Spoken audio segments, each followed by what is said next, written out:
Assalamualaikum warahmatullahi wabarakatuh. Selamat bertemu kembali di sesi e-learning kuliah sejarah falsafah, perkembangan falsafah dan sains. Pada sesi kali ini saya akan menjelaskan secara singkat pemikir atau filsafat dari era modern John Locke. Di mana John Locke ini beliau sejaman dengan Thomas Hobbes yang kita bahas pada sesi sebelumnya, di mana kondisi Inggris mengalami perang saudara antara Pangeran atau Charles I dengan parlemen yang dimenangkan oleh parlemen dengan berakhirnya atau menghasilkan hukuman mati atas raja. John Locke ini sendiri hidup di tahun 1632 sampai dengan 1704. John Locke terkenal atau menjadi juru bicara liberalisme. Eh, di era em, John Locke lahir atau di masa kehidupannya, dia eh, cukup dipengaruhi oleh em, pemikir atau pikiran keluarganya, di mana keluarganya ini adalah sangat puritan ya, membela parlemen. Dalam parlemen sendiri itu terjadi perpecahan antara kaum agamawan atau para imam yang menghendaki teokratis itu elit, ya, artinya eh, dipimpin oleh para elit. Lalu ada independen yang menghendaki kebebasan politis bagi rakyat banyak. Jadi parlemennya sendiri ada dua paksi seperti itu ya. Eh, Paksi independen ini tentu menghendaki kebebasan eh, rakyatnya termasuk untuk berpendapat. Persaingan ini dimenangkan oleh golongan independen yang dipimpin oleh Cromwell. Selanjutnya, secara silih berganti, kepemimpinan atau kekuasaan ini silih berganti antara Charles II yang ide-ide politiknya juga banyak dipengaruhi dari Perancis. Berbeda dengan Hobbes, Locke ini sangat membela Raja Charles I, yang mana dengan konsep absolut Leviathannya Hobbes ya, yang memberi kekuatan kepada raja untuk mengatur negara. Nah, Locke sendiri berpendapat sepertinya perlu evaluasi ya, artinya tidak sependapat dengan absolut yang dimiliki oleh raja. Nah, Locke terkenal dengan uh, Glorious Revolution, jadi dia melakukan kejayaan revolusi seperti itu. Memang di dalam kehidupan keluarganya, Locke ini ya dipengaruhi oleh eh, keluarganya, di mana dari sikap orang tua atau ayahnya yang puritan ini sedikit banyak menular kepada eh, Locke ya, eh, di mana sikap tidak suka kepada aristokrasi. Locke sendiri sama dengan halnya Hobbes belajar di University Oxford, dan dia menyukai fisiologi dan alergi terhadap filsafat skolastik. Berbeda dengan Hobbes yang sangat menyukai pemikir-pemikir klasik. Nah, di sini John Locke sedikit sekali memiliki minat terhadap karya-karya klasik ya. Pandangannya selalu liberal ya, liberal. Dan dia Locke ini sendiri ya di dalam bukunya eh, dia berbeda dengan Hobbes ya, di mana mm, kegiatan intelektual menurut Locke ya, Locke juga menulis filsafat politik dalam The Second Treatise of Government. Di dalam buku itu berbeda dengan pendapat Hobbes yang memihak absolutisme. Locke menjadi juru bicara liberalisme, di mana gagasan-gagasannya ini kemudian mempengaruhi eh, dan dipakai oleh negara seperti Inggris, Amerika, ya, yang masih digunakan sampai saat ini. Pengaruh Locke dalam konstitusi Amerika Serikat ini sangat besar, di mana Locke juga bersahabat dengan beberapa cendekiawan termansur seperti Robert Boyle di tahun 1627 sampai dengan 1691, lalu filsuf Pierre Gassendi di tahun 1592 sampai dengan 1655. Locke juga terkenal dengan ide melawan Descartes-nya, di mana eh, dia tidak setuju dengan atau rasionalisme Descartes yang beranggapan bahwa pengetahuan dapat diperoleh secara a priori. Dalam teori Descartes mengenai idea-idea bawaan, sangat jelas bagi Descartes pengetahuan kita tentang dunia luar ditentukan oleh kebenaran-kebenaran yang sudah melekat dalam pikiran subjek. Meskipun menjadi subur baru dalam rasionalisme Descartes, diikuti oleh Malebranche, Leibniz, dan Pascal, Descartes ini eh, masih menggunakan pemikiran kuno atau masih menggunakan ide-ide pemikiran kuno yang oleh Locke sendiri berusaha ditentang atau menghantam ajaran kuno tersebut, di mana dia em, merasa filosofis yang berbeda dan sama sekali dari rasionalisme. Artinya dia sangat menghendaki adanya rasionalisme. Menurut Locke, anggapan para filsuf rasionalisme bahwa idea-idea tentang kenyataan itu sudah kita miliki sejak lahir itu tidak terbukti dalam kenyataan. Artinya, eh, dianggap oleh Locke ini adalah tabula rasa, yaitu em, kertas kosong. Jadi kita bisa ngebayangin lahirnya manusia itu seperti kertas kosong yang dalam kehidupannya dengan pengalaman-pengalamannya ini eh, kertas tersebut tertulis atau ada tinta-tinta. Nah, gambaran Locke bahwa sesungguhnya manusia itu tabula rasa ya, ini konsep tabula rasa itu adalah kertas kosong yang selanjutnya dipenuhi oleh pengalaman-pengalaman ya. Nah, pengalaman-pengalaman ini memberikan kesan-kesan dalam pikirannya.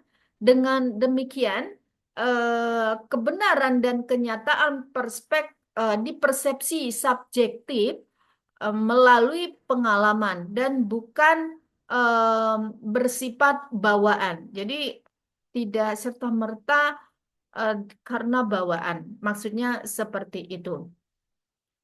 Berdasarkan anggapan Locke ini berusaha menolak segala prinsip-prinsip logis, matematis, bahkan moral yang bersifat a priori. Misalnya ajaran tentang dosa asalnya gitu ya. Nah, itu juga ditolaknya karena menurutnya manusia memiliki kekuatan untuk berubah dan bukan budak dari keadaan awalnya. Segala prinsip a priori dan universal itu harus dikembalikan kepada pengalaman dulu, ya, harus ada pengalaman dulu. Nah, dapat dikatakan serangan Locke terhadap ide-ide bawaan ini berkaitan dengan pandangannya yang liberal tentang manusia dan masyarakat. Jadi tabula kosong ya, tabula rasa itu adalah kertas kosong yang nanti diisi oleh pemikiran-pemikiran dan pengalaman inilah yang diinginkan oleh Locke. Lalu dia juga bicara masalah ide kompleks dan simple ya. Teori pengetahuan Locke yang sekarang dikenal sebagai psikologi dengan bertolak dari pengalaman dia berpendapat bahwa ide-ide yang dipikirkan sebelum kita berpikir abstrak, kita lebih dahulu harus mengamati misalnya warna, ukuran, bentuk, mencium bau, atau mendengarkan sesuatu. Apa saja yang kita tangkap dari dunia luar itu menjadi proses internal kita seperti berpikir, merasa, berkehendak. Nah, proses internal langsung berdasarkan pengalaman lahiriah inilah menghasilkan ide-ide. Seperti ide sakit, ide nikmat, ide kesatuan, dan seterusnya. Semua ide yang dihasilkan dari penangkapan langsung ini disebut oleh Locke adalah ide-ide simple. Menurut Locke, ide-ide abstrak kita tentang ruang, waktu, bilangan, dan seterusnya yang oleh para rasionalisme dianggap bawaan itu sebenarnya merupakan hasil penyusunan ide-ide simple yang terpisah-pisah. Jadi dari ide-ide parsial yang terpisah-pisah ini lalu disusun ya. Nah, menjadilah ide kompleks ya. Tadi simple yang parsial lalu disusun menjadi ide kompleks ya. Proses abstraksi ini disebut proses dari simple, ide-ide simple kepada menjadi ide kompleks ini, inilah yang disebut oleh Locke, John Locke menjadi abstraksi. Selanjutnya, proses abstraksi ini disebut prinsipnya adalah penggabungan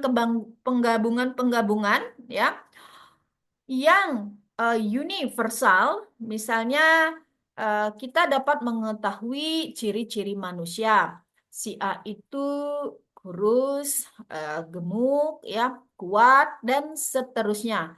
Berdasarkan pengamatan langsung dan kemudian tahap selanjutnya kita dapat membentuk ide ya, menggabungkan dari pendapat yang tadi dicontohkan seperti bahwa manusia itu ada yang kurus, ada yang gemuk ya, ada yang kuat ya. Berdasarkan pengamatan langsung ya, berdasarkan pengamatan langsung dan kemudian pada tahap selanjutnya menggabungkan semua ide partikular itu sehingga membentuk ide abstrak tentang hakikat manusia atau kemanusiaan.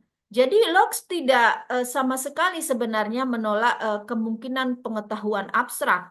Yang ditolaknya adalah segala bentuk pengetahuan a priori termasuk ruang dan waktu. Lalu Locke juga bicara masalah em, memuja kenikmatan, di mana Locke bicara ajaran etis Locke, meskipun ajaran itu sebenarnya ditakuti di mana-mana, namun anehnya diam-diam ini banyak penganutnya. Yuk kita eh, lihat apa yang dimaksud dengan ajaran etis Locke. Banyak filsuf tradisional dan filsuf-filsuf Jerman dan Prancis berpendapat ya bahwa tingkah laku kita ditentukan oleh asas-asas moral yang bersifat a priori dan universal.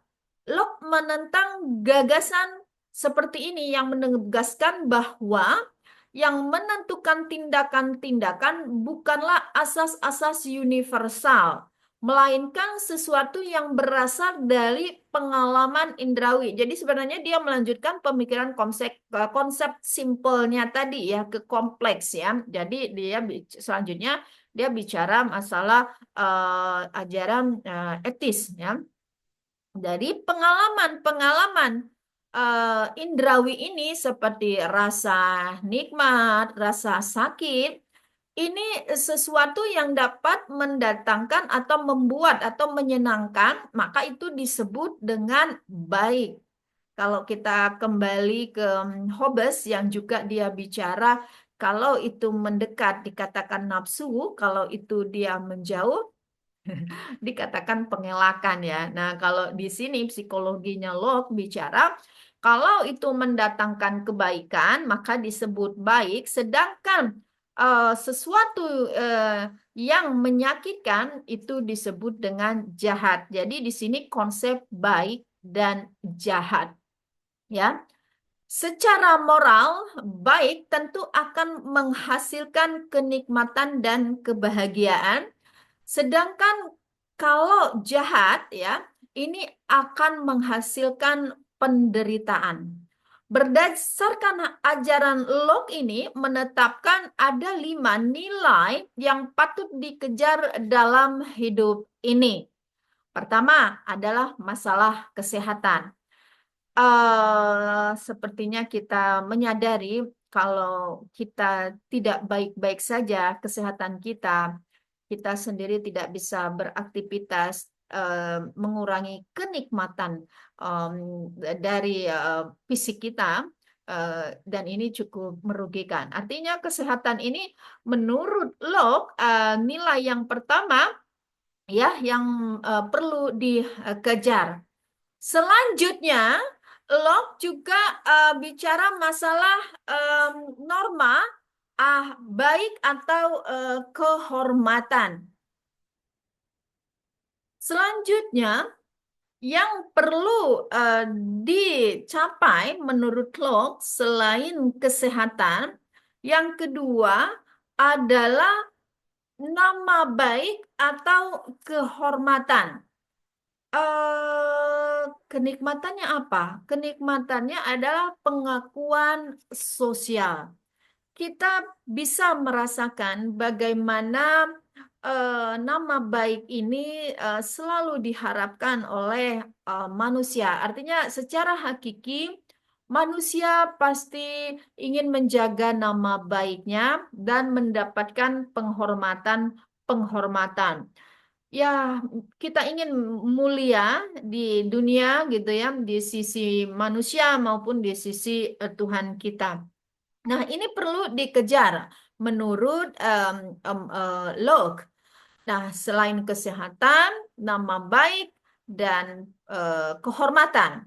Selanjutnya, yang ketiga adalah pengetahuan yang juga memungkinkan kita mengubah eh, apa namanya pengetahuan yang memungkinkan kita mengubah objek kenikmatan. Nah, artinya kalau kita tidak memiliki pengetahuan dan banyak informasi atau inputan yang kita terima, yang kita analisa, kita pada posisi belum berkembang atau tidak mengikuti normatifnya seperti pendidikan itu sendiri ada level-levelnya.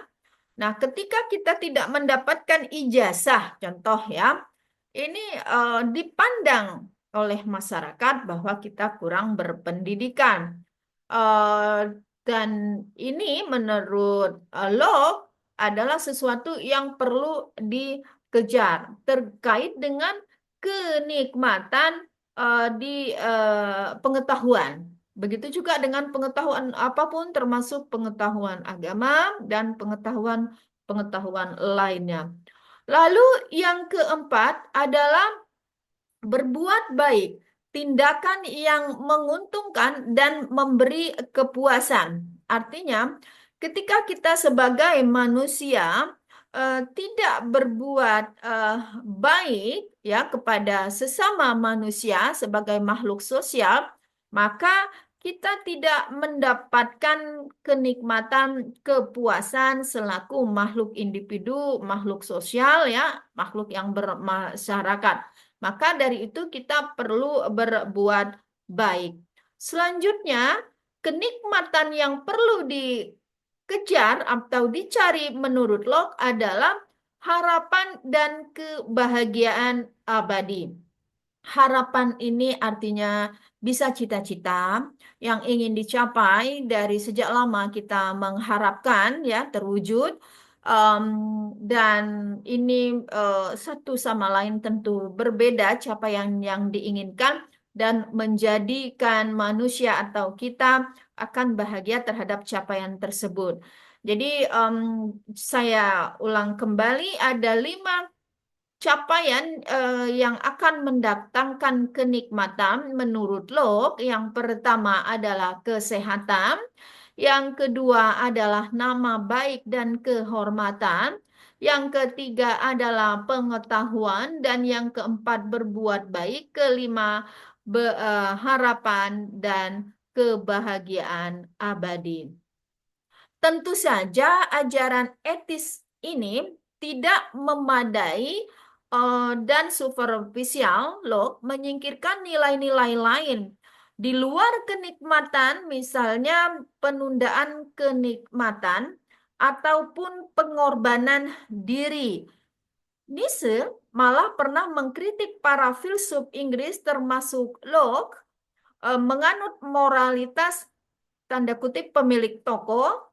Meskipun dikritik, setuju atau tidak, ya karena kan prinsip moral yang dianut oleh Locke ini sendiri sesungguhnya sangat ideal gitu ya. Namun ya eh, kenyataannya di era modern ini ajaran ini banyak sekali diikuti atau dilakukan oleh kita-kita ya. eh, Kita bisa lihat sendiri bagaimana kondisi lingkungan terdekat kita ketika kita merasa sakit, kita kehilangan kenikmatan, kita tidak memiliki pengetahuan, kita juga kehilangan akses terhadap pekerjaan yang layak dan kita juga dianggap tidak berpendidikan, terlebih di kita juga masih menjunjung um, arti sebuah eh, sertifikat ya, jadi ijazah seperti itu ya.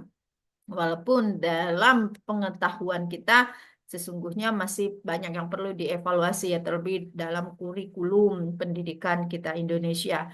Selanjutnya bagaimana nama baik ya eh, dan penghormatan. Nah, ini juga kita sangat dapat melihat sangat mempedomani ajaran adat istiadat ketimuran ya, budi luhur kita junjung gitu ya.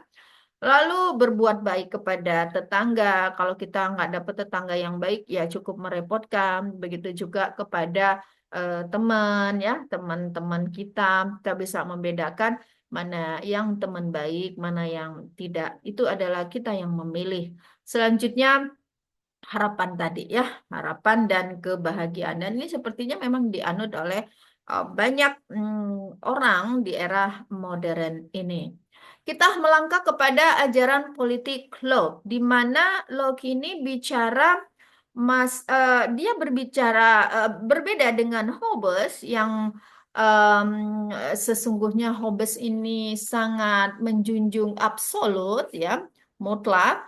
Nah, dia di sini bicara masalah kebebasan. Nah, tentu em, eh, dalam hidup bermasyarakat ya, diatur oleh hukum-hukum ya, di mana menurut Locke ya kita hidup bermasyarakat perlu diatur dalam hukum-hukum. Ini kodrat dan masing-masing individu itu memiliki hak yang tidak boleh dirampas darinya. Dalam masyarakat asli, kebebasan dan kesamaan. Nah, kenapa negara harus ada? Ini pertanyaan berikutnya. Kenapa harus harus mengatur? Kalau menurut Hobbes sebelumnya ya negara harus hadir mengatur secara mutlak agar dapat menjamin kesejahteraan apa yang untuk memenuhi semua keinginan masyarakatnya ya dan tidak terjadi em, eh, apa namanya pemberontakan seperti itu ya, kekacauan. Nah, itu menurut Hobbes. Nah, kalau Locke menjawab karena keadaan yang bebas dan independen itu mau dipertahankan di dalam masyarakat, individu-individu harus atau mengadakan kontrak sosial. Jadi konsep kontrak sosial eh, ini dihasilkanlah permintaan atau kekuasaan eksekutif yang dibatasi oleh hukum-hukum dasar tertentu, di mana hukum-hukum itu di itu melarang ya pemerintah merampas hak-hak individu. Lalu mengapa masyarakat tidak dibiarkan dalam keadaan aslinya yang apa namanya menjunjung tinggi hak individu ya yang tidak boleh dirampas tadi. Nah, di sini eh, Locke itu tidak percaya bahwa manusia pada dasarnya baik, ya. Walaupun tadi dia sudah bicara konsep etis ya, moral etis bahwa manusia baik gitu ya, maka akan mendatangkan kenikmatan yang baik, sementara kalau yang jahat akan mendatangkan ya kejahatan. Nah, ternyata selanjutnya Locke ini ternyata berpikir bahwa manusia itu tidak selalunya baik ya. Ya, ada kekhawatiran seperti itu. Dia tidak percaya bahwa dasarnya manusia itu baik sehingga diperlukan pemerintah di mana pemerintah ya diperlukan justru untuk menjamin keamanan seluruh masyarakat. Fungsi pokok pemerintahan ini menyangkut ilmu-ilmu teori ilmu pemerintahan ya. Menurut Locke adalah menjaga hak milik pribadi agar pemerintah dapat menjalankan fungsi-fungsinya dengan baik dan tidak menjadi tirani. Menurutnya kekuasaan legislatif harus dipisahkan dari kekuasaan eksekutif. Artinya penyelenggara eksekutif ini ya dipisahkan dengan pembuat regulasi, pengawas regulasi seperti halnya legislatif kalau di kita DPR RI maupun DPRD-nya. Untuk pemerintah dari pusat sampai ke Pemda dan desa. Nah, konsep LOS inilah yang tadi disampaikan di awal, banyak digunakan di Inggris, di Amerika terkait dengan pemisahan kekuasaan. Locke merupakan juru bicara kenamaan terkait dengan liberalisme dan perintis paham hak asasi manusia. Pandangannya terhadap negara bisa dikatakan ya ambigu juga sih. Di satu pihak dia memandang negara memiliki fungsi positif untuk memelihara hak-hak milik pribadi, namun di pihak lain juga Locke berpendapat perlu apa ya negara hadir ya untuk mengurangi kekacauan, mengurangi keburukan-keburukan seperti itu. Apalagi em, masyarakat ya yang cenderung korup, maka kekuasaan harus dibatasi. Tadi ya yang dia memisahkan eksekutif dan legislatif. Dengan segala penjelasannya tentang fungsi negara dan pembatasan kekuasaan, Locke sebetulnya juga menegaskan kebebasan individu.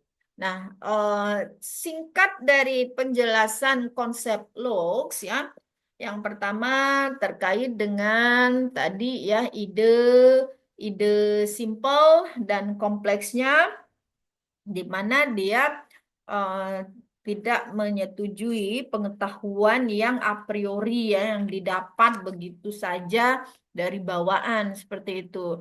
Lalu dia dengan konsep simpelnya, jadi eh, bisa dibayangkan manusia memiliki ciri-ciri ya, seperti dari bentuk ya, dari warnanya, dari dia punya budaya. Nah, parsial-parsial ya. Nah, ini simple-simple gitu ya, simple. Nah, dari simple-simple ini lalu dikumpulkan menjadilah kompleks ya. Nah, proses simple ke kompleks ini Locke menyebutnya sebuah abstraks ya, proses abstrak ya. Nah, selanjutnya yang tentu juga eh, ada atau menghasilkan eh, perilaku yang baik, mendatangkan kenikmatan, lalu perilaku yang jahat itu mendatangkan keburukan atau kejahatan.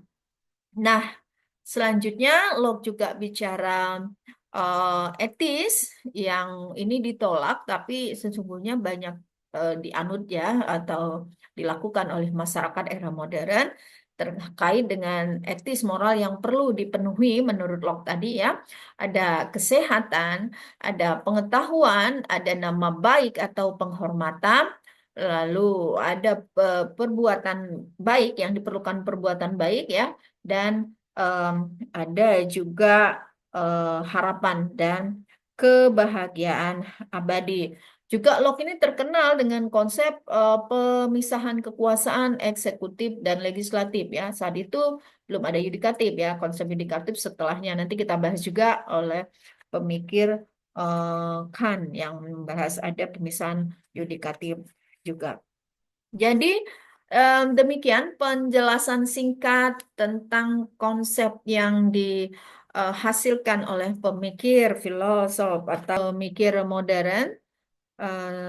Sampai di sini sesi e-learning kita kali ini. Semoga bermanfaat. Saya akhiri. Wassalamualaikum warahmatullahi wabarakatuh.